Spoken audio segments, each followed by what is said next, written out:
जय हिंद स्टूडेंट्स। हमने आपको पढ़ाया था 9 चैप्टर सुनीता विलियम्स के अनुभव। तो इसमें हमने क्या पढ़ा था कि अंतरिक्ष के क्षेत्र में भारत के योगदान की जब भी बात आती है तो हमारे मन मस्तिष्क में 3 नाम अवश्य उभर कर आते हैं, राकेश शर्मा, कल्पना चावला और सुनीता विलियम्स। तो राकेश शर्मा को प्रथम भारतीय अंतरिक्ष यात्री होने का गौरव प्राप्त है। और जो सुनीता है वो सुनीता विलियम्स, वो कौन है? वो है विश्व की प्रथम महिला अंतरिक्ष यात्री जिन्होंने अंतरिक्ष में सबसे अधिक समय तक रहने का रिकॉर्ड बनाया था। तो अमेरिका में रहने वाली सुनीता विलियम्स अप्रैल 2013 में दूसरी बार भारत दौरे पर आई थी। उनका ध्यान मुख्यतः स्कूली बच्चों से मिलकर उन्हें प्रोत्साहित करने पर केंद्रित था। इसी सिलसिले में वे विज्ञान नगरी कोलकाता, नेहरू विज्ञान केंद्र मुंबई और राष्ट्रीय विज्ञान केंद्र नई दिल्ली में आयोजित कार्यक्रमों में स्कूली बच्चों से मिली और उनके साथ अपने अनुभव बांटे। इन कार्यक्रमों में उत्साहित बच्चों ने सुनीता विलियम्स से कुछ प्रश्न पूछे। बच्चों द्वारा कुछ प्रश्नों और सुनीता विलियम्स द्वारा दिए गए उत्तरों का संकलन यहाँ दिया जा रहा है। तो पहला प्रश्न क्या था? क्या आप बचपन से ही अंतरिक्ष यात्री बनना चाहती थी? तो उन्होंने मना किया था, नहीं, मैंने तो कभी सपने में नहीं सोचा था। मतलब उन्होंने कभी सपने में भी नहीं सोचा था कि वो एक अंतरिक्ष यात्री बनेंगी। उनको पशुओं से बहुत प्यार था, तो वो पशु चिकित्सक बनना चाहती थी, क्योंकि उनके पिताजी भी चाहते थे। अब आगे देखिए कि उनका अगला प्रश्न जो था आगे के प्रश्न क्या थे कि उनका एक प्रश्न था, मैंने तो सुना है कि समोसे आपको बहुत पसंद है, यहाँ तक कि आप अंतरिक्ष में भी उन्हें लेकर गई थी। तो उन्होंने कहा है, हाँ ठीक सुना है आपने। जब मैं दूसरी बार अंतरिक्ष की यात्रा पर गई थी तो अपने साथ समोसे के डिब्बे ले गई थी। वैसे भी भारतीय व्यंजन मुझे अच्छे लगते हैं, विशेषकर ढोकला। आप अपनी यात्रा में श्रीमद् भगवत गीता भी तो ले गई थी। तो उन्होंने आंसर दिया है, हाँ, मुझे इस ग्रंथ से मन को मजबूत करने की प्रेरणा मिलती है। इस बार अपनी यात्रा में मैं इसे अपने साथ ले गई थी। पहली अंतरिक्ष यात्रा में भी मैं उपनिषद लेकर अंतरिक्ष में गई थी। असल में भारतीय व्यंजन और भारतीय ग्रंथ साथ में हो तो लगता है कि आप अपने घर के करीब ही हैं। तो प्रश्न देखिए, आप फिर पूछा जाता है, आपके पिता डॉक्टर दीपक पांड्या मूल रूप से गुजराती हैं। भारत के प्रति आपके इस लगाव में उनका कितना योगदान रहा है? तो गुजराती में ढोकला पसंद होता है ना, ढोकला जो है कहाँ की डिश है? गुजरात की, इसलिए उनको भी ढोकला पसंद था।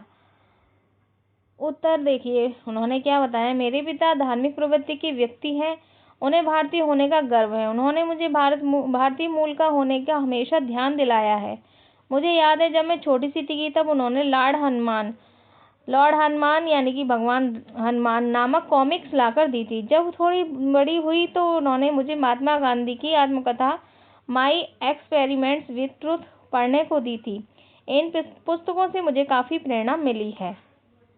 तो उन्होंने बताया कि मेरे पिता जो हैं वो मुझे धार्मिक प्रवृत्ति के हैं, अपने देश से उन्हें बहुत प्यार है और वो उन्हें भी एहसास दिलाते रहते थे कि वो एक भारतीय महिला हैं।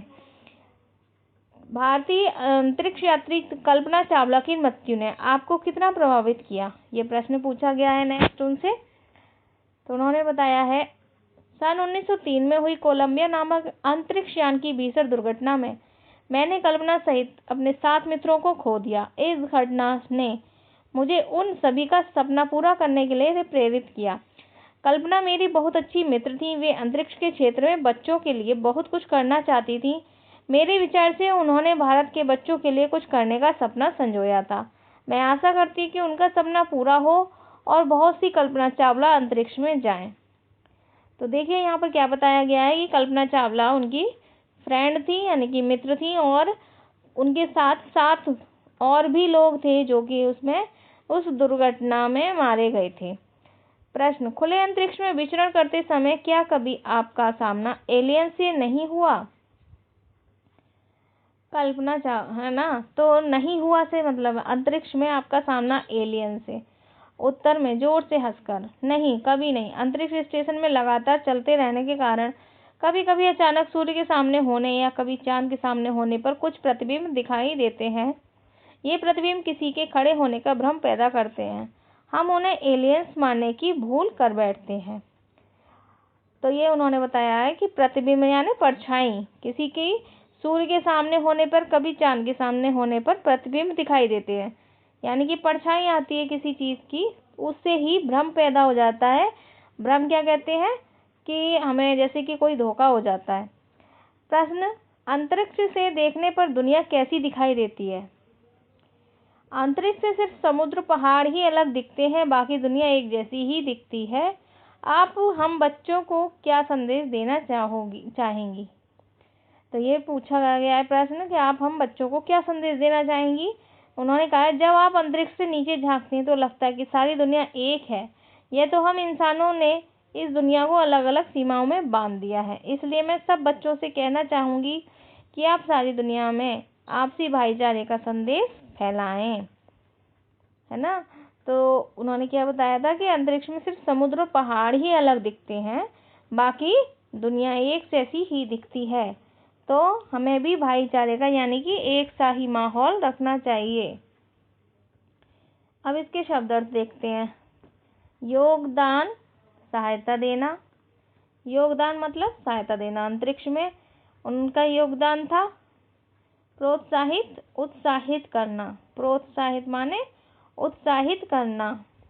सिलसिला, क्रम, क्रम या श्रृंखला, किसी चीज़ की का क्रम बन जाना। व्यंजन, खाने पीने की चीज़। प्रवृत्ति, स्वभाव। भीषण, भयंकर। प्रेरित करना, मन में उमंग भरना या भाव जगाना। विचरण माने घूमना फिरना। चलना यानी कि प्रतिबिंब, वो इसका विचरण माने घूमना फिरना या चलना। प्रतिबिंब माने परछाई या छाया, और भ्रम माने संदेह। तो बच्चों, आपने ये चैप्टर पढ़ लिया है। अब इसके वर्ड मीनिंग आपको लर्न करने हैं और चैप्टर को खुद भी रीडिंग करके उसका वीडियो बनाना है और भेजना है, ठीक है। ओके।